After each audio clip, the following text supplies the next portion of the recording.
Pipe কাটার machine দিয়ে pipe কাটা হচ্ছে। সিপিভিসির একটা কাজ চলছে আমাদের। অনেকদিন পর ভিডিও নিয়ে এসেছি, আশা করি দেখুন। বাথরুম ঘরের ভেতরে সিপিভিসির কাজ হচ্ছে।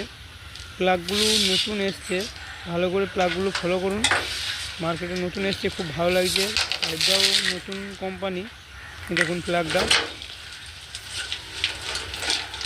আমাদের কাজ রানিং চলছে। আপনাদের কাজ শেষ হয়ে গেলে পরের ভিডিওটা ফুল আপনাদের দেখাবো।